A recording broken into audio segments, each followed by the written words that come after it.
This Karen literally chained my driveway shut and told me I was trespassing on my own family land. Worst decision of her life. I'd been gone 3 years and came home to find steel chains and a private community sign blocking the mountain road my great-grandfather built in 1923. But here's what blew my mind. While I was away, 8 multi-million-dollar mansions had sprouted like ugly weeds in my pristine valley. The crunch of gravel under my boots should have felt like home. Instead, that crisp pine scent I dreamed about got choked by some woman's overpowering designer perfume as she climbed out of her white Range Rover like she owned the mountain. Blonde bob, clipboard weapon, attitude sharper than broken glass. Well, well, the hermit returns. This is private property now and you're trespassing. I kept my voice dead calm. Ma'am, that's my cabin up there. My family's owned this land since 1923. Her smile could have frozen lava. Not anymore, it isn't. Here's what this HOA queen didn't know. I didn't just own that century-old cabin. I owned the mineral rights under every single one of her precious mansions. What would you do if some HOA psycho locked you out of your own property? Drop where you're watching from in the comments. I know some of you have HOA war stories. My name's Declan Forrester Deck to anyone who's not trying to serve me legal papers. I'm 48, spent most of my adult life working oil rigs from Texas to North Dakota. The kind of work that leaves your hands permanently stained black and your back screaming by 40. But it paid the bills when life decided to kick me in the teeth. My great-grandfather homesteaded this valley in 1923. 320 acres of pristine Colorado wilderness, anchored by a hand-built log cabin tough enough to survive nearly a century of mountain storms. That cabin wasn't just shelter, it was legacy. The place where 3 generations of foresters learned that nobody owes you anything, and self-reliance isn't just a motto, it's survival. Then my mom got Alzheimer's. Suddenly I was sending every paycheck to the best memory care facility in Denver, working North Dakota's fracking fields while she slowly forgot my name. The taste of petroleum still haunts my morning coffee. A constant reminder of what I sacrificed to give her dignity in those final years. The cabin sat empty, collecting dust and memories, while I collected paychecks in the frozen wasteland. She passed 6 months ago. Peaceful, finally free. With funeral arrangements settled and my conscience clear, I was ready to come home and remember how to be human again. Should have known it wouldn't be that simple. The valley that greeted me looked like a luxury magazine threw up on my childhood. Where wildflower meadows used to bloom, perfect green lawns stretched like artificial carpets. The chemical bite of fertilizer had murdered the sweet mountain wildflower scent. 8 glass and steel monstrosities dominated the landscape, each one worth more money than my family had seen in 3 generations. And ruling over this environmental crime scene like some discount Disney villain was Vivian Ashworth. Picture your worst HOA nightmare. Give her a Dallas real estate license and enough money to buy a small country. 54 years old, blonde bob sharp enough to cut glass, and the kind of smile that says she's calculating your net worth while pretending to care about your day. Word around town was she'd swooped in 2 years ago through some shell company, bought up land faster than a poker player with marked cards, then immediately crowned herself Queen of Pine Ridge Estates. After our roadside meet-cute, Queen Viv handed me a manila envelope thicker than a phone book. 47 separate violation notices for the cabin that predated her great-grandparents by about 50 years. Get this. Non-compliant roof color. Apparently my great-grandfather's natural cedar shingles, weathered to a beautiful silver gray by decades of mountain weather, didn't match their architectural palette. Unauthorized outbuildings. That would be the 1920s root cellar that kept my family from starving during the Great Depression. Landscaping violations, because apparently God's own wildflowers aren't on their approved plant list.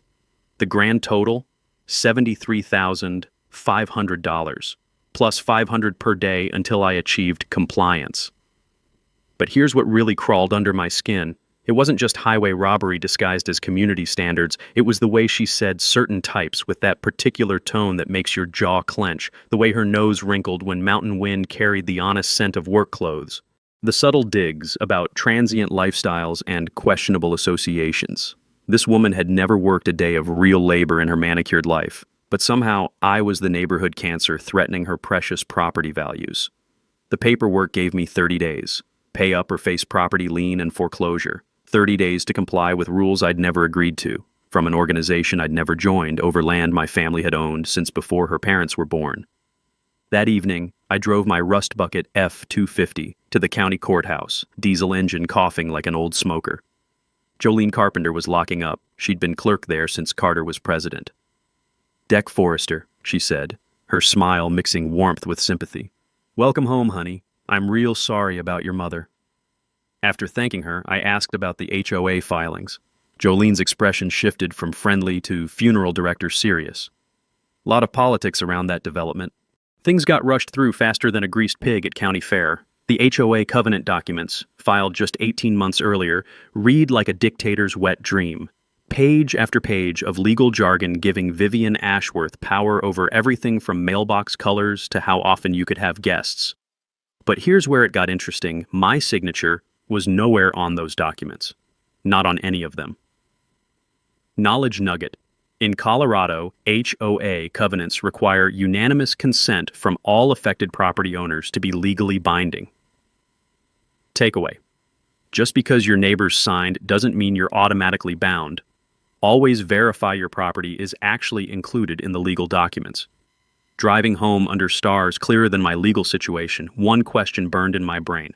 How does a brand new HOA claim authority over a century-old homestead they can't legally touch? What I didn't know yet was that my family had left me something way more valuable than just that old cabin. A week later, I'm enjoying my morning coffee on the cabin porch, real coffee, not the motor oil they served at North Dakota truck stops, when the peaceful mountain silence gets shattered by the crunch of expensive tires on gravel. 3 vehicles roll up my driveway like some kind of suburban invasion force. Viv's white Range Rover leads the parade, followed by 2 BMW SUVs packed with people who look like they got lost on their way to a country club. The smell of their collective cologne reaches me before they even get out. Apparently, mountain air isn't fresh enough without adding designer fragrances. Viv emerges wearing what can only be described as a safari costume from REI's most expensive rack. Designer hiking boots so pristine they've clearly never touched actual dirt. Behind her come 3 other middle-aged specimens in matching outfits, clutching clipboards and cameras like they're documenting a war zone. "Morning, Mr. Forrester," she calls out with the kind of fake sweetness that makes your teeth hurt. "We're here for your mandatory architectural compliance inspection." I stay planted in my chair, savoring coffee that tastes like freedom. "That's so?" Don't recall sending out invitations. "The HOA Architectural Review Committee has full authority to inspect all properties for covenant compliance," she announces, waving papers like a magic wand. Section 4.7 of the community bylaws. Her little committee starts clicking away with their cameras. My cabin, my truck, my woodpile. Probably my morning stubble if they could zoom in close enough.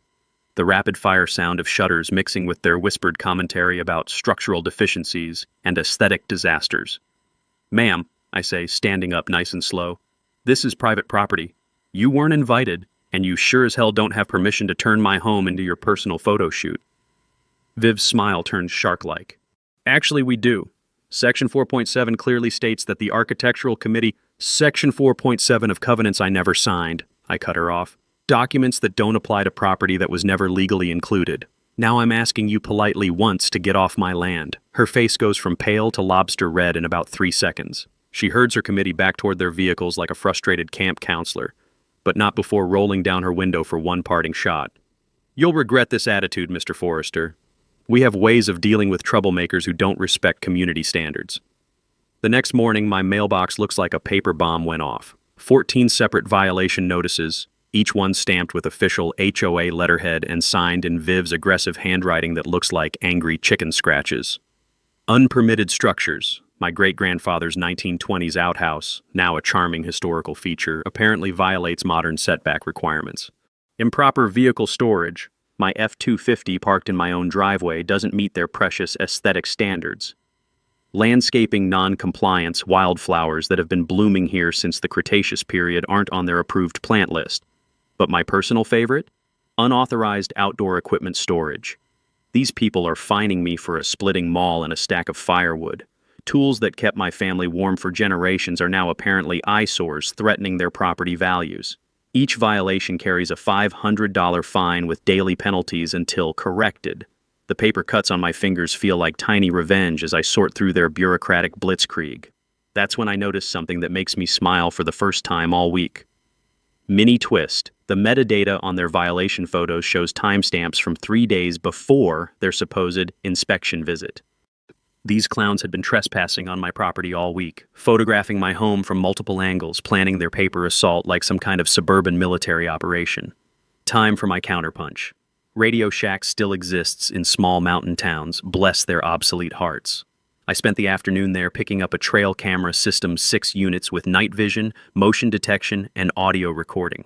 Colorado's a one-party consent state, and this is my property, so every word they speak here belongs to me. Within 48 hours, I struck gold. The cameras caught Viv and 2 committee members creeping around my property at dawn like discount ninjas, taking more photos and holding what looked like war council meetings right there on my land. The audio quality was restaurant clear. We need documentation of every possible violation. Viv's voice comes through perfectly. The more we can stack up, the faster we can pressure him into selling. What about environmental violations? One committee member asks. Could we claim his septic system is contaminating groundwater? Brilliant, Viv purrs. I'll call County Health tomorrow. Emergency contamination concerns always get immediate response. Knowledge nugget. Photographing private property from public areas is usually legal, but trespassing to gather evidence is criminal behavior that can void any legal proceedings based on that evidence. Takeaway. Trail cameras are worth their weight in gold when fighting HOA harassment. Bullies depend on operating in shadows, so drag them into the light. Armed with video evidence of their conspiracy, I had options. Call the sheriff, file harassment charges, lawyer up and go nuclear. Instead, I decided to let them keep digging their own grave. 25 years on oil rigs teaches you patience. When you're working with equipment that'll kill you if you rush, you learn to think 3 moves ahead. Viv was operating on pure emotion and suburban entitlement. I was playing chess while she was still learning checkers. Right on schedule, my phone rings the next morning. Deck, it's Earl Dawkins from County Health. Got a complaint about septic violations at your place. Now, I know your grandfather built everything to last, but regulations require me to investigate. Earl, come on up anytime. Bring your full testing kit. I want everything documented official-like. 3 hours later, Earl's shaking his head like he can't believe what he's seeing.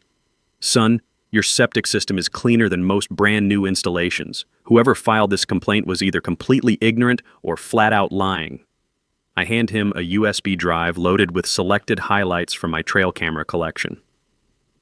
Earl, I think you'll find this makes for fascinating viewing, especially the part where they discuss filing false environmental complaints. As his county truck disappears down the mountain trail, I pour myself another cup of that good coffee and watch storm clouds building over the valley. The air smells like rain and incoming justice. Viv thought she was playing hardball. She had no idea the game had just changed completely.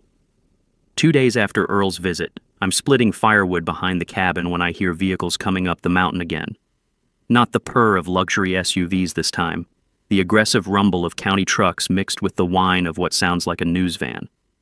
3 official vehicles park in my driveway: County Health Department, building inspector, and some guy with a clipboard who introduces himself as a state environmental compliance officer. Behind them, a local news crew is setting up cameras like they're expecting a disaster movie. Earl Dawkins climbs out of the health department truck looking embarrassed as hell. Deck, I'm real sorry about this. Got 3 more complaints yesterday, anonymous tips about immediate public health hazards and environmental contamination. State says I have to follow up with a full hazmat team. The building inspector, a thin guy named Peterson who looks like he'd rather be anywhere else, starts taking photos of my cabin's foundation. Someone reported structural instabilities and code violations that could affect neighboring properties. Meanwhile, the environmental officer badge says his name is Rodriguez suiting up in protective gear like he's about to enter Chernobyl. We've received reports of possible groundwater contamination, illegal septic discharge, and improper waste disposal. I can smell the setup from a mile away. The timing's too perfect, the complaint's too coordinated. But what really pisses me off is the news crew filming everything, making it look like my family's century-old homestead is some kind of toxic waste dump. Gentlemen, I say, keeping my voice level despite wanting to throw someone down the mountain, y'all are welcome to inspect whatever you need, but I'd appreciate knowing who filed these complaints. Earl shifts uncomfortably. Anonymous tips, Deck. Came through the state hotline. Mini twist. While they're setting up their equipment, I notice something that makes my blood boil. The news reporter is interviewing someone just out of camera range. I catch a glimpse of platinum blonde hair and designer hiking boots. Viv orchestrated this whole circus, complete with media coverage to publicly humiliate me and pressure me into selling. Time for some strategic counterintelligence. I walk over to where the reporter is finishing her interview with Viv, who's wearing a concerned citizen mask that would fool nobody who knew her. "Excuse me," I interrupt politely. "I'm Declan Forrester, the property owner. Since you're here covering this story, I'd like to share some information that might interest your viewers." The reporter, young, eager, probably thinks she's uncovered environmental corruption, perks up immediately. "Of course, Mr. Forrester. What would you like people to know?" I pull out my phone and show her a screenshot from my trail cameras. "Well, I'd like them to know that the person who just gave you that interview has been trespassing on my property for weeks, photographing my home illegally, and I have video evidence of her discussing filing false reports with county agencies." Viv's face goes white, then red, then somewhere approaching purple. This is harassment." "Ma'am," the reporter says, suddenly very interested, "are you saying you have documented evidence of the complainant trespassing and discussing false reports?" Before I can answer, Earl calls out from behind the cabin. "Deck, you better come see this." The hazmat team has set up their testing equipment around my septic system. Rodriguez is holding some kind of electronic detector that should be beeping like crazy if there's contamination. Instead, it's silent as a church mouse. "Mr. Forrester," Rodriguez says, pulling off his protective mask, "I've never seen readings this clean. Your system isn't just compliant, it's exceeding environmental standards by a significant margin. Whoever reported contamination was either grossly misinformed or deliberately lying." Peterson, the building inspector, is equally confused. "Sir, I've been doing this for 15 years. Your cabin's foundation is solid granite and steel construction that would meet today's earthquake standards. These reports claimed imminent structural collapse, but this building could probably survive a nuclear bomb." The taste of vindication is sweeter than my morning coffee, but I'm not done yet. "Gentlemen, if you're interested in actual environmental violations, you might want to test the runoff from those new mansions down the valley.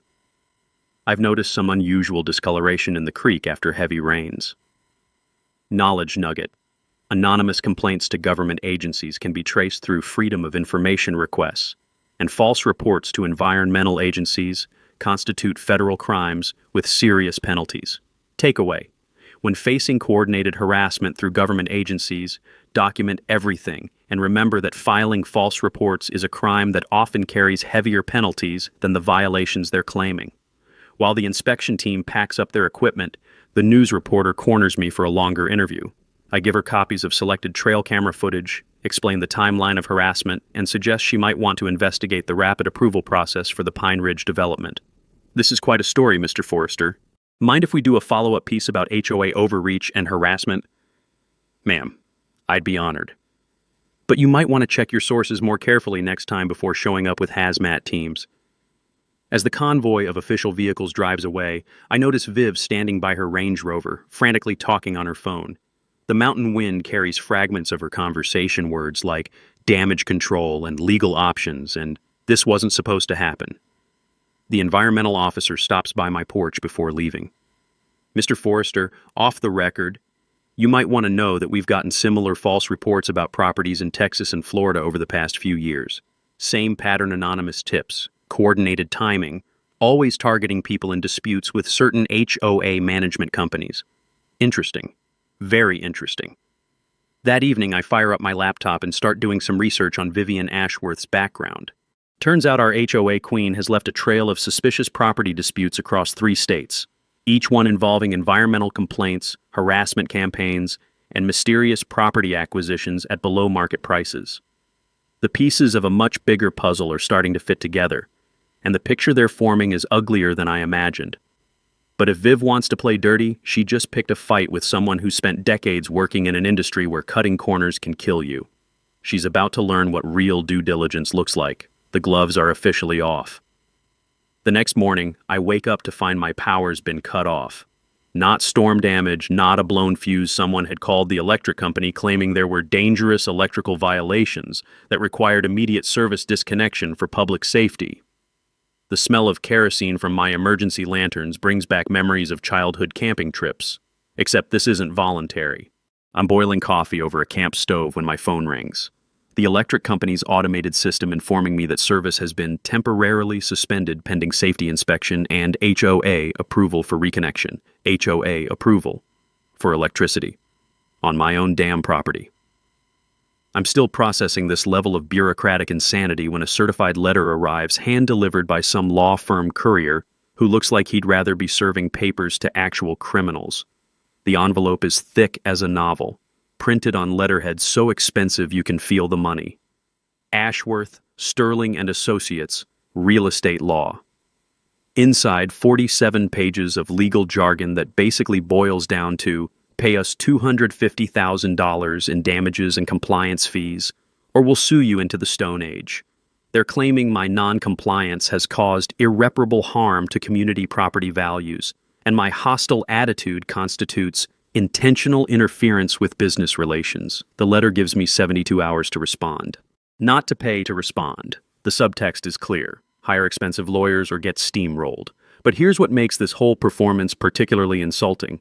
The law firm's address is in downtown Denver, and according to their website, their senior partner is Rex Sterling.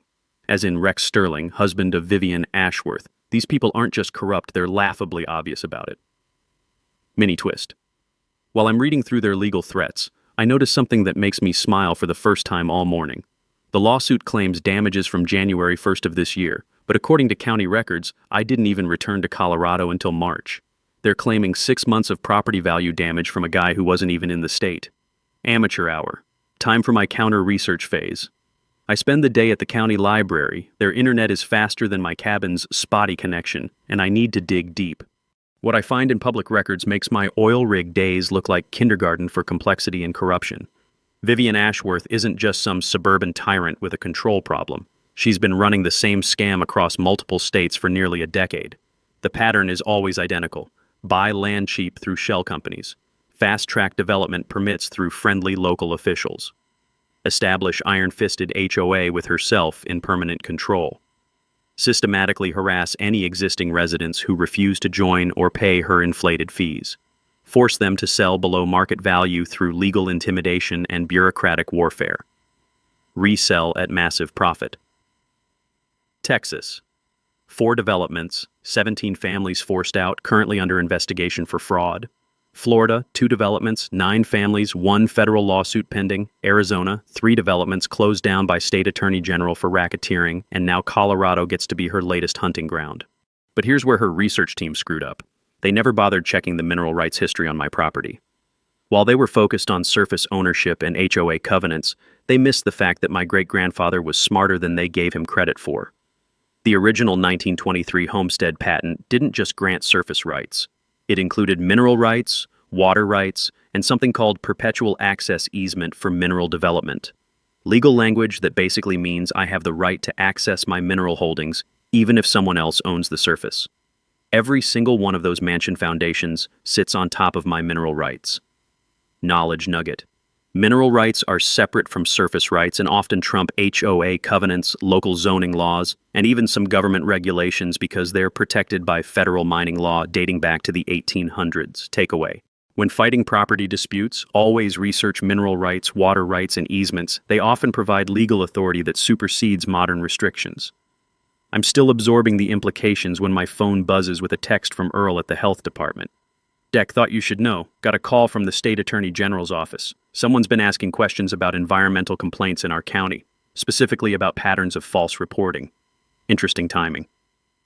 That evening, I'm reading by kerosene light when I hear the unmistakable sound of someone trying to be quiet on gravel. My trail cameras have night vision, but I don't need electronic surveillance to know I've got visitors.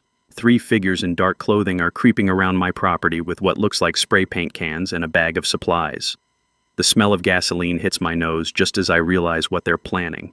These idiots are about to try to burn down a cabin built from fire-resistant cedar logs during Colorado's wet season on property that's been under electronic surveillance for weeks. I step onto the porch with a flashlight and my grandfather's old lever-action rifle, not pointing it at anyone, just making sure it's visible. Evening, folks. Beautiful night for a walk, isn't it? The figures freeze like deer in headlights. In the flashlight beam, I can make out 2 men and a woman, all wearing ski masks like discount bank robbers. Now, I'm going to count to 10, and then I'm calling the sheriff. Y'all might want to consider whether whatever you're getting paid is worth felony arson charges. They drop their supplies and run like their asses are on fire, stumbling through the darkness toward what sounds like a vehicle parked on the main road. But they left behind a gasoline can, 3 spray paint cans, and a bag containing road flares and what looks like a timing device. Evidence that's about to make Vivian Ashworth's legal problems exponentially worse. I call Sheriff Martinez directly. We'd met during the false health complaints incident, and he seemed like a straight shooter who didn't appreciate having his department used for harassment campaigns. Deck, what kind of trouble are you having now? Sheriff, I just scared off 3 people who were about to commit arson on my property. They left behind enough evidence to stock a fireworks stand. I'll be right up. Don't touch anything and keep that rifle handy until I get there. 20 minutes later, Martinez is photographing the abandoned arson supplies while I show him trail camera footage of the attempted break-in. Son, you just gave me enough evidence to arrest someone for attempted arson, conspiracy, and probably RICO charges if we can prove who hired them. As he's loading the evidence into his patrol car, Martinez stops and looks at me seriously. Deck, off the record? You might want to know that the FBI's been asking questions about property fraud schemes in Colorado. Seems like someone's been running a pattern of harassment and illegal property acquisition that's caught federal attention. The pieces of the puzzle are falling into place, and the picture they're forming is about to land several people in federal prison. But first, I've got a lawsuit to respond to. And after tonight, I think I've got some very interesting counterclaims to file. 3 days later, I'm sitting in the office of Roxanne Blackwood, a property rights attorney in Colorado Springs who specializes in cases the big firms won't touch. Her office smells like old law books and strong coffee, the kind of place where real work gets done, not billable hours get padded. Mr. Forrester, she says, spreading out a stack of documents that looks like it could choke a horse. You're not going to believe what my research team found. She slides over a thick folder labeled Forrester Mineral Rights, Historical Analysis. The first document is a photocopy of my great-grandfather's original 1923 homestead patent, stamped with federal seals and signed by officials whose names belong in history books. Your great-grandfather didn't just homestead 320 acres, Roxanne says with a grin that suggests she's about to blow my mind.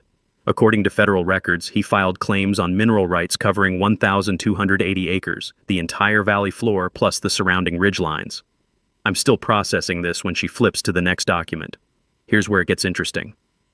When your family sold off parcels in the 1970s and 80s, the deeds transferred surface rights only. The mineral rights stayed with the original homestead patent, which means... She pauses dramatically. You don't just own your cabin, Mr. Forrester. You own the mineral rights under every single mansion in Pine Ridge Estates. The room goes quiet except for the hum of fluorescent lights and the distant sound of traffic. I'm trying to wrap my head around the implications when Roxanne drops the next bombshell. But wait, there's more. Under federal mining law, mineral rights include reasonable surface access for extraction activities, which means you have legal authority to access your mineral holdings even if someone else owns the surface. She slides over another document, a geological survey from the 1980s that shows the valley sits on top of significant deposits of rare earth elements, the kind used in electronics and renewable energy technology. Mr. Forrester, based on current market prices, your mineral holdings could be worth anywhere from $50 million to $200 million. I lean back in my chair, feeling like someone just hit me with a sledgehammer made of good news. So let me get this straight, I say slowly. Viv's been threatening to steal property that I not only own legally, but that sits on top of mineral rights worth more than her entire development? That's exactly right.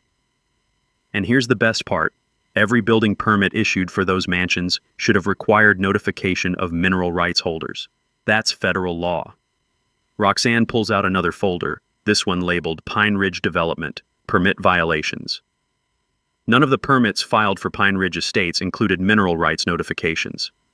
None of them, which means every single construction permit was issued illegally. The implications hit me like an avalanche. So their entire development is built on illegally issued permits? Gets better. I pulled the financial records for Pine Ridge Estates LLC, it's public information. Guess how much money has flowed through that organization in the past 2 years? I shake my head. $2.8 million in HOA fees and special assessments. But here's the interesting part. Only 800,000 shows up in legitimate HOA expenses.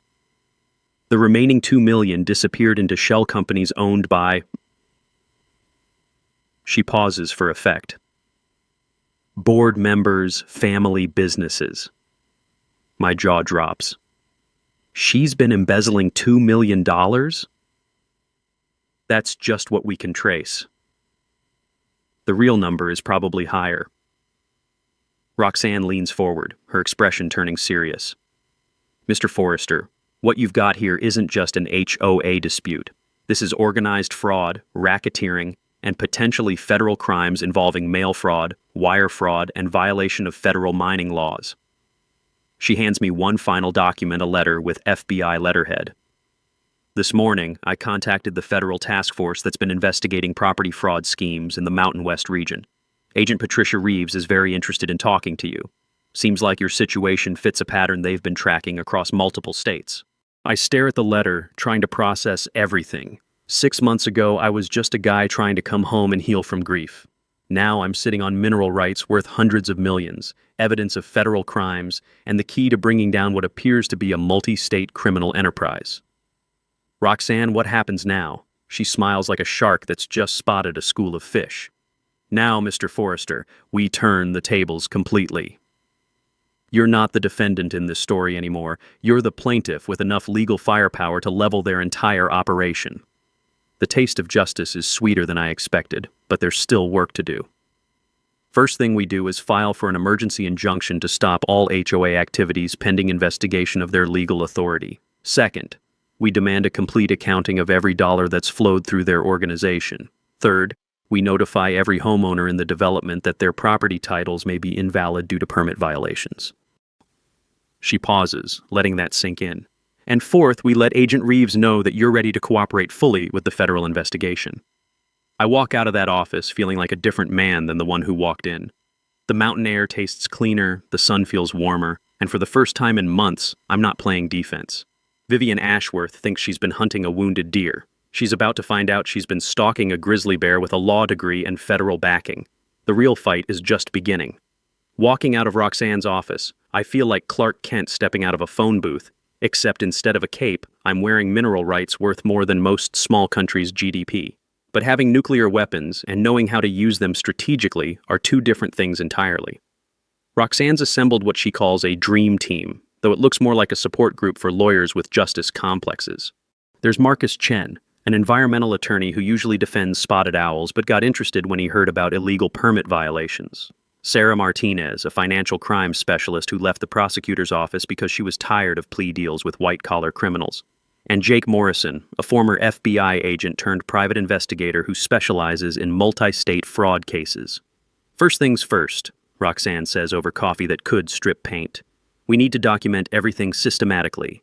Jake's going to coordinate with Agent Reeves at FBI, while Sarah traces every dollar that's moved through Viv's shell companies. Jake pulls out a laptop and starts showing us a digital map that looks like something from a spy movie. We've identified similar operations in Texas, Florida, Arizona, and New Mexico. Same pattern every time shell company purchases, rapid permit approvals, HOA harassment campaigns, forced property sales. The red pins on his map look like a disease spreading across the Southwest. Total estimated fraud across all jurisdictions? Conservative estimate is $12 million over 8 years. But that's just what we can prove so far. Marcus opens his own laptop, and suddenly we're looking at satellite imagery of Pine Ridge Estates. Environmental violations are extensive. Illegal grading altered natural water flow patterns. Several homes were built in floodplains without proper permits, and there's evidence of contaminated construction runoff entering protected watersheds. Sarah spreads out financial documents that look like they came from an accountant's nightmare. Shell company structure is designed to hide asset ownership and facilitate money laundering. Vivian Ashworth's real estate holdings across 4 states are worth approximately $15 million, all purchased with funds that can't be traced to legitimate income sources. I'm absorbing all this when Roxanne drops the strategic bombshell. Here's our approach. We let the feds build their criminal case while we pursue civil remedies. Deck, your mineral rights give us the legal authority to challenge every permit, every building, every HOA action taken without proper notification. We can essentially freeze their entire operation while the criminal investigation proceeds. She pulls out a thick legal document. Emergency injunction against all HOA enforcement activities, pending resolution of mineral rights notification violations, filed this morning, hearing scheduled for next week. Marcus chimes in with his environmental angle. EPA has opened a formal investigation based on our complaint. If they find violations, and they will, it could result in federal cleanup orders and criminal charges for environmental crimes. Knowledge nugget. Federal mining law requires notification of mineral rights holders before any surface development, and violation of these requirements can void building permits and require complete environmental impact reassessments. Takeaway. Mineral rights often provide legal authority that trumps local zoning, HOA covenants, and even state regulations. Always research subsurface rights when fighting property disputes. But the piece to resistance comes from Jake, who's been quietly building what he calls the Community Intelligence Network.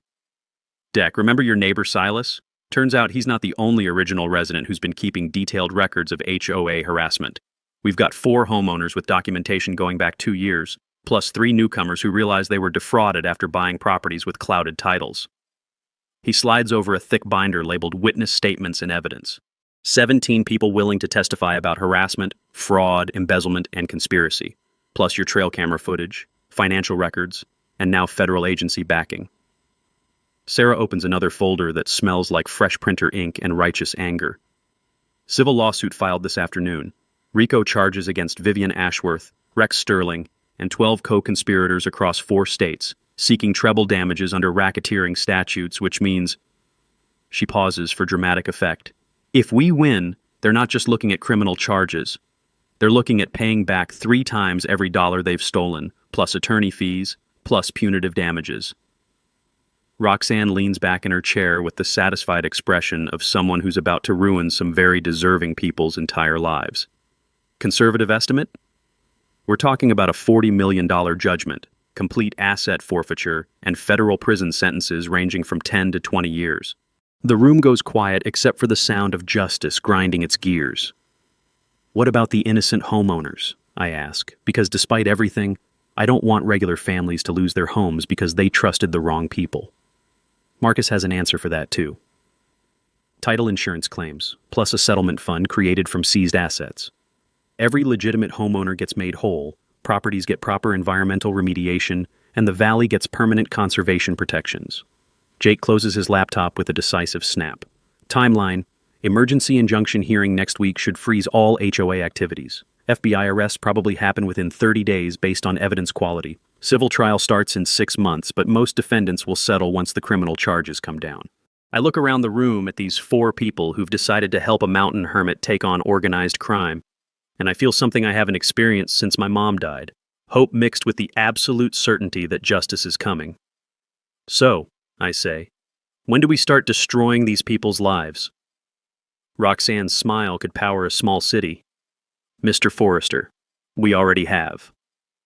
The taste of mountain air through the office windows carries the scent of pine trees and incoming victory. Somewhere in Denver, Vivian Ashworth is probably planning her next harassment campaign, completely unaware that her entire criminal enterprise is about to be dismantled by federal prosecutors and a guy whose family has been outsmarting bullies since 1923. This is going to be fun. 2 weeks later, I'm watching the sunrise paint the mountains gold when the sound of helicopters breaks the morning silence.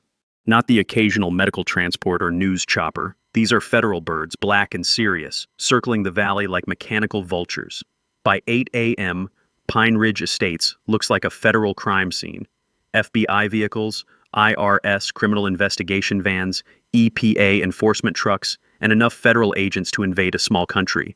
The smell of rotor wash mixes with mountain pine as helicopters ferry in evidence recovery teams. My phone starts buzzing with texts from neighbors. Holy shit, Deck, what did you do? And FBI just arrested Viv at her house, and news vans everywhere. They're calling it the biggest HOA fraud case in Colorado history. But the sweetest message comes from Earl at the county health department. Deck, Wade Thornberry just got perp walked out of the courthouse in federal handcuffs. Thought you'd want to know. Wade Thornberry, the county commissioner who fast-tracked all those illegal permits. Turns out Jake's investigation found a paper trail of bribes, kickbacks, and what the federal prosecutors are calling a conspiracy to defraud the United States government. Mini twist. While I'm watching the federal circus through binoculars, my trail cameras pick up something that makes me laugh out loud. Rex Sterling, Viv's lawyer husband, is trying to sneak files out of their mansion's back door to a waiting car. Problem is, the FBI has the place surrounded, and he's carrying boxes labeled confidential legal files in broad daylight where every federal camera can record his obstruction of justice. Amateur hour continues. My phone rings, Roxanne calling from what sounds like a war room full of federal agents. Deck, you're not going to believe this. The raid on Viv's house turned up evidence of fraud schemes in 6 states, not 4. We're talking about a criminal enterprise that's been operating for over a decade. How bad? Conservative estimate? 43 families defrauded, $18 million stolen, and enough RICO violations to keep federal prosecutors busy for the next 5 years. Through my binoculars, I watch federal agents carrying computer hard drives, boxes of financial records, and what looks like enough evidence to stock a small library. The sight is more satisfying than my morning coffee, which is saying something. But Viv's not going quietly. By afternoon, the local news is running her crisis management playbook interviews from concerned residents, talking about government overreach and vindictive neighbors. The story she's pushing is that I'm some kind of dangerous loner who manipulated federal agencies into harassing innocent community leaders. The irony is thick enough to choke on, but her media strategy has one fatal flaw. She doesn't know about the trail camera footage we haven't released yet. That evening, Jake calls with an update that makes my day complete. Deck, remember those 3 people who tried to burn down your cabin? Well, one of them just got arrested trying to board a flight to Mexico with $50,000 in cash and a fake passport. Let me guess, he's talking? Like a parrot with a law degree.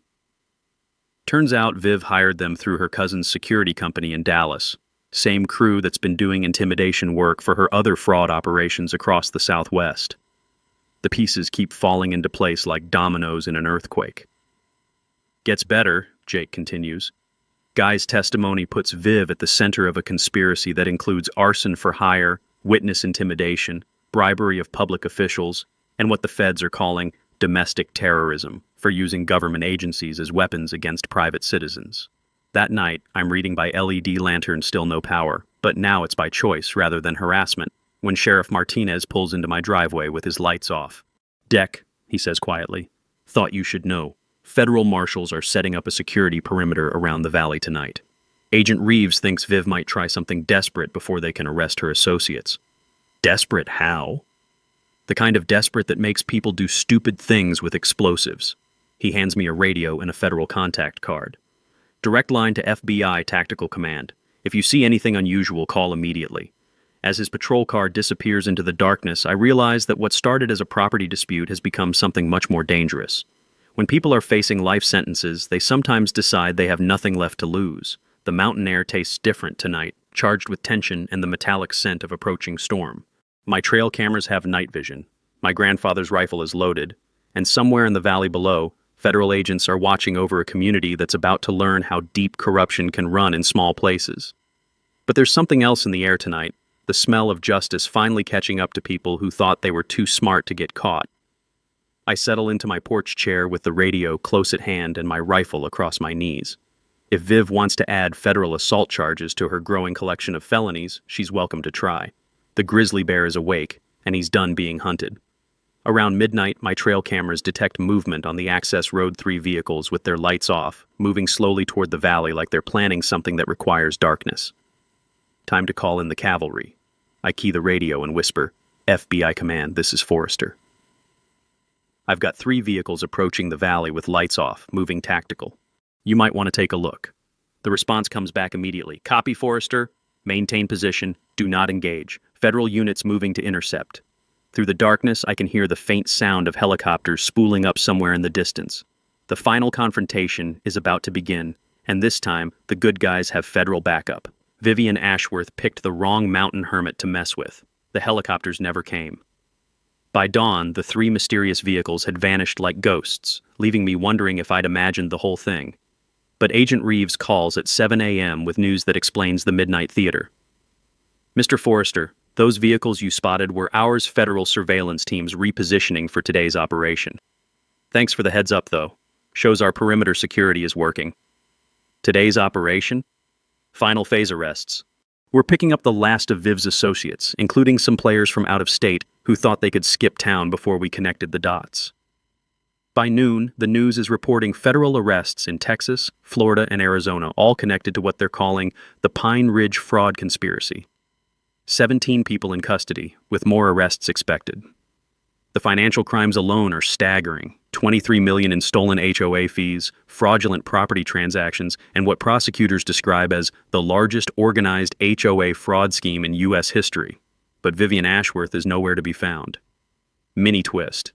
While federal agents are rounding up her network, Viv has apparently gone completely off the rails. According to Jake's sources, she's been calling in bomb threats to federal buildings, claiming she has explosive evidence that will bring down the whole conspiracy against her. The woman who spent months calling me unstable is now making terrorist threats against federal agents. Her desperation reaches peak insanity when she files a $100 million lawsuit against me, the FBI, the EPA, and unknown federal conspirators for what she calls malicious prosecution and destruction of her legitimate business enterprises. The lawsuit is 47 pages of paranoid rambling that reads like it was written by someone who's completely lost touch with reality. My favorite claim is that I'm secretly a federal agent provocateur who was planted in the valley to destroy her development through illegal surveillance and environmental terrorism. Rex Sterling, her lawyer husband, has apparently refused to represent her smart move since he's facing his own federal charges for conspiracy and obstruction of justice. Viv's been forced to represent herself, which explains why her legal filings read like the manifesto of someone who's watched too many conspiracy theory documentaries. Jake calls that afternoon with an update that's both hilarious and deeply concerning. Deck, you need to hear this. Viv's been calling county officials claiming she has smoking gun evidence of a federal conspiracy to steal her property. She's demanding they arrest you for treason against the state of Colorado. Please tell me they're not taking her seriously. Are you kidding? After federal agents arrested their commissioner for bribery, county officials are avoiding her calls like she's got the plague. But here's the concerning part. She's also been trying to hire private security firms to protect her constitutional rights and defend against federal tyranny. That evening, I'm splitting firewood when I notice something that makes my blood run cold. Fresh tire tracks in the mud near my property line tracks from heavy vehicles that came and went during the day while I was in town getting supplies. My trail cameras should have caught anything, but when I check the footage, there's a 2-hour gap where the cameras mysteriously malfunctioned. Professional jamming equipment, which means Viv's hired people who know what they're doing. I immediately call Agent Reeves. Agent Reeves, I think I've had visitors today. Professional ones. My security system was jammed and there are tire tracks from heavy vehicles. Mr. Forrester, we've been monitoring communications that suggest Mrs. Ashworth has hired a private military contractor based in Arizona. Former Special Forces guys who specialize in asset protection and intelligence gathering for wealthy clients facing legal problems. Asset protection? Corporate speak for intimidation, surveillance, and sometimes worse. We're tracking them, but they're good at staying just inside legal boundaries. The next morning brings news that makes the situation even more surreal. Viv has apparently called a press conference to announce that she's filing for political asylum in Mexico, claiming persecution by what she calls the American Deep State Environmental Terrorism Complex. The woman is actually planning to flee the country rather than face federal charges. But her escape plan hits a snag when customs agents at Denver International Airport arrest her trying to board a private jet with 2 suitcases full of cash, gold coins, and bearer bonds worth approximately $3 million. The federal charges keep piling up: money laundering, tax evasion, attempting to flee prosecution, and unlawful export of monetary instruments. The justice system is making sure she won't see daylight again until she's collecting Social Security. Knowledge nugget. Federal prosecutors can file additional charges for attempting to flee prosecution, and moving large amounts of cash or valuables across international borders without proper declaration is a separate federal crime with mandatory minimum sentences. Takeaway. When facing federal charges, running makes everything worse. Prosecutors view flight as consciousness of guilt and will add years to any eventual sentence. That night, Jake calls with the final update on Viv's private military contractors. Good news, Deck. FBI raided their compound in Arizona this morning. Turns out they weren't just doing asset protection. They were running weapons to cartel groups in Mexico. Your harassment case just helped the feds bust an international arms trafficking ring. I'm still processing this when he delivers the best news of all. Viv's in federal custody without bond. Her lawyer husband is cooperating with prosecutors to avoid a 20-year sentence. The county commissioner is pleading guilty and agreeing to testify about the bribery scheme. And the private military guys are looking at federal weapons trafficking charges that carry life sentences. The taste of victory is sweeter than morning coffee, but there's still one more act to this drama. Jake, when's the trial? There won't be one. Viv's attorney, her new court-appointed attorney, since she can't afford private counsel anymore, is negotiating a plea deal. Prosecutors are offering 15 years federal prison in exchange for full cooperation and asset forfeiture. 15 years? Dick, she's 64 years old and facing charges that could put her away for life. 15 years is essentially a life sentence, and she knows it. As I hang up the phone and look out at the valley that's finally peaceful again, I realize that justice isn't always swift, but sometimes it's absolutely perfect. The Queen of Pine Ridge Estates is about to become inmate number something or other at a federal correctional facility. Her criminal empire has been dismantled, her assets seized, and her co-conspirators are lining up to testify against each other. But the real victory isn't Viv's downfall, it's what comes next. The healing, the community rebuilding, and the chance to turn this whole nightmare into something positive. The final confrontation is about to begin, but this time it won't be about conflict. It'll be about justice, restoration, and proving that sometimes the good guys really do win. The federal courthouse in Denver looks like a fortress on sentencing day, surrounded by news vans, FBI vehicles, and what seems like half the population of Pine Ridge Valley. The marble steps echo with the sound of camera crews setting up equipment and reporters practicing their opening lines for what CNN is calling the HOA fraud trial of the century. I'm wearing my only good suit, the one I bought for my mother's funeral, and feeling like a fish out of water among all the federal agents and media professionals. But Roxanne insisted I be here for what she calls the final moment of justice. Inside the courtroom, the air smells like old wood and nervous sweat. Federal Judge Patricia Williams presides from her bench with the kind of authority that makes grown men confess their sins just by looking at her. The gallery is packed with victims from 4 states, federal agents, and enough reporters to start their own small country. Vivian Ashworth sits at the defendant's table looking like a different person entirely. Gone is the perfectly coiffed HOA queen with designer clothes and predatory smile. In her place sits a broken woman in an orange jumpsuit, her platinum blonde hair showing gray roots and her face bearing the hollow look of someone who's finally realized the game is over. Her court-appointed attorney, a tired-looking public defender who drew the short straw, stands to address the judge. Your Honor, my client accepts full responsibility for her actions and respectfully requests the court's mercy in sentencing. Judge Williams doesn't look impressed. She spent the morning reviewing victim impact statements from 43 families across 6 states, detailing how Viv's schemes destroyed their lives, stole their savings, and turned their communities into war zones. Mrs. Ashworth, the judge says, her voice carrying the weight of federal authority, you stand convicted of operating a criminal enterprise that defrauded families of over $23 million. You used homeowner associations as weapons to terrorize your neighbors, corrupted public officials, and when faced with justice, you hired criminals to intimidate witnesses and destroy evidence. Viv starts to speak, but Judge Williams cuts her off with a look that could freeze helium. You turned the American dream of homeownership into a nightmare of harassment and theft. You preyed upon elderly residents who trusted community leaders, and you corrupted the very institutions meant to protect property rights. The courtroom is silent, except for the hum of ventilation and the scratch of reporters' pens. Even the federal agents seem to be holding their breath. Agent Reeves leans over and whispers, "This is where it gets interesting." Judge Williams opens a thick folder and begins reading from what must be Viv's pre-sentencing report. The court notes that defendant showed no remorse during her crime spree, no mercy to her victims, and no respect for the law even after her arrest. The defendant's attempt to flee prosecution, her efforts to destroy evidence, and her hiring of criminal associates to intimidate witnesses demonstrate a complete lack of rehabilitation potential. She pauses, letting that sink in throughout the courtroom. Mrs. Ashworth, this court sentences you to 25 years in federal prison without possibility of parole, followed by 10 years of supervised probation. You will pay restitution in the amount of $69 million, representing treble damages under federal racketeering statutes. The number hits the courtroom like a physical blow. $69 million. Viv's face goes white, then gray, then she slumps in her chair like someone cut her puppet strings. But Judge Williams isn't finished.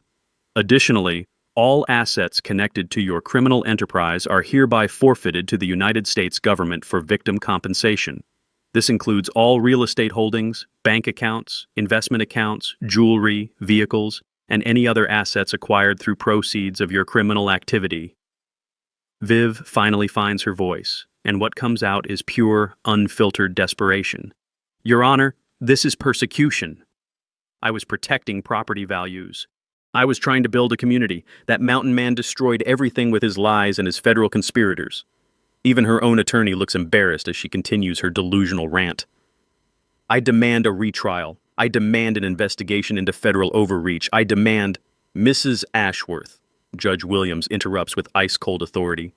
You demanded many things over the past 3 years. You demanded that your neighbors surrender their property rights. You demanded that elderly residents pay illegal fees. You demanded that government officials ignore the law to serve your interests. The judge leans forward slightly, and the courtroom temperature seems to drop 10 degrees. Today, I demand justice for your victims. Bailiff, please remove the defendant. As federal marshals escort Viv from the courtroom, she turns back toward the gallery with wild eyes, scanning the crowd until she finds me sitting in the third row. This isn't over, Forrester, she screams, her voice cracking with desperation. You think you won, but you've destroyed everything. You've ruined families. Her voice cuts off as the courtroom doors close behind her, leaving only the echo of her breakdown and the sound of camera shutters capturing the final moment of the Pine Ridge fraud queen's reign of terror. Agent Reeves stands and addresses the room full of victims, reporters, and federal officials. Ladies and gentlemen, this concludes the largest HOA fraud prosecution in United States history. Thanks to the courage of witnesses and the cooperation of victims across multiple states, we've dismantled a criminal enterprise and recovered assets for full victim compensation. As we file out of the courthouse, Roxanne puts her hand on my shoulder. Deck, how does it feel to bring down a criminal empire? I look up at the Colorado sky, breathe in air that smells like freedom and justice, and give her the only answer that matters. Feels like I can finally go home.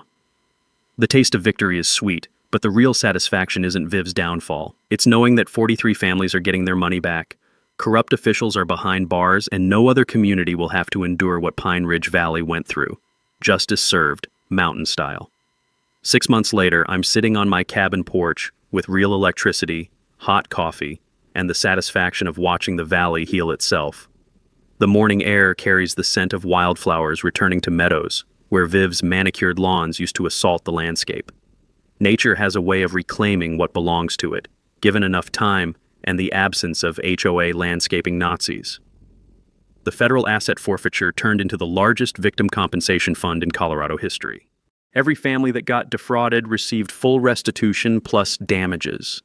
Elderly residents who lost their life savings got their money back with interest. Young families who nearly lost their homes are now debt-free, and the community that was torn apart by Viv's divide and conquer tactics has rebuilt itself stronger than ever. Silas Huckabee, my 73-year-old neighbor who first warned me about Viv's intimidation tactics, stops by every morning now for coffee and what he calls victory breakfast. Today, he's grinning like someone half his age. Deck, you see the news this morning? That County Commissioner Wade Thornberry got sentenced to 8 years federal prison. Judge said he violated the public trust and turned government into a criminal enterprise. The taste of justice keeps getting sweeter. The Pine Ridge development itself has been transformed from Viv's environmental crime scene into a model sustainable community. The EPA's cleanup removed contaminated soil, restored natural water flow patterns, and established conservation easements that will protect the watershed forever. The 8 mansions that violated every environmental law on the books have been renovated with solar panels, geothermal heating, and landscaping that works with nature instead of fighting it.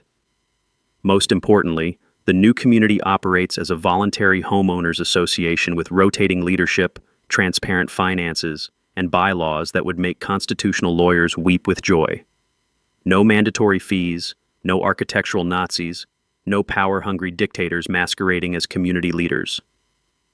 The real victory came 3 months ago when we established the Pine Ridge Community Foundation using a portion of the forfeited assets. The foundation provides college scholarships for local kids pursuing environmental careers, funds habitat restoration projects throughout the valley, and operates what we're calling the Mountain Veterans Retreat Program. That last one is my personal favorite. Every month, combat veterans dealing with PTSD, depression, or just the challenge of returning to civilian life can spend a week at the cabin learning practical skills like sustainable living, wilderness survival, and what my grandfather would have called the art of being usefully self-reliant. No group therapy, no corporate wellness bullshit, just honest work, mountain air, and the kind of peace that comes from chopping your own firewood and catching your own dinner. The program is funded entirely by Viv's forfeited assets, which means her criminal enterprise is now paying for veterans to heal in the place she tried to destroy. Poetic justice doesn't get much more perfect than that. Roxanne stops by this afternoon with news that makes the whole saga feel complete. Deck, remember those other HOA fraud schemes we uncovered during the investigation? Federal prosecutors just announced indictments in Texas, Florida, and Arizona. Apparently your case opened the floodgates. Victims who were too scared to speak up before are now coming forward with evidence. She hands me a newspaper with a headline that makes me smile.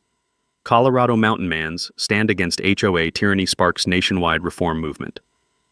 You've become something of a folk hero, she says. Property rights organizations are calling you the patron saint of homeowners fighting HOA abuse. The article mentions legislation being introduced in 12 states to strengthen homeowner protections against HOA overreach. Federal lawmakers are considering the Forester Act, which would require mineral rights notification for all development projects and establish federal oversight of HOA financial practices. My 15 minutes of fame feels pretty good, but the real satisfaction is simpler than headlines and legislation. Tonight, the valley is quiet except for natural sounds, creek water running over rocks, wind through pine trees, the distant call of an owl hunting in moonlight. No generators humming to power harassment campaigns. No expensive vehicles crunching up gravel roads to deliver legal threats. No clipboard-carrying suburbanites photographing century-old cabins like they're environmental disasters. Just peace. Jake calls as I'm watching sunset paint the mountains gold and purple. Deck, thought you'd want to know Rex Sterling, Viv's lawyer husband, just got sentenced to 12 years federal prison. Judge said using legal credentials to facilitate organized crime was a special kind of betrayal that deserved enhanced punishment. The last domino falls.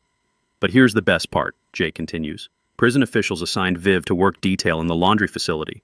After 25 years of ordering other people around, she's spending her days washing other inmates' clothes. Sometimes the universe has a sense of humor that makes everything worthwhile. As I'm settling in for the evening, my phone buzzes with a message that stops me cold. It's from a combat veteran in Montana, someone I've never met, asking for advice about an HOA that's trying to force him off land his family has owned for generations.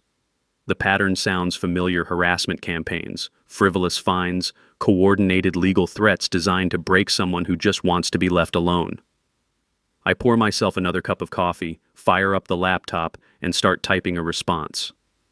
Because if there's one thing I learned from this whole experience, it's that bullies only win when good people stay isolated and afraid. The Pine Ridge Valley is healing, justice has been served, and Vivian Ashworth is spending the rest of her natural life as a federal inmate.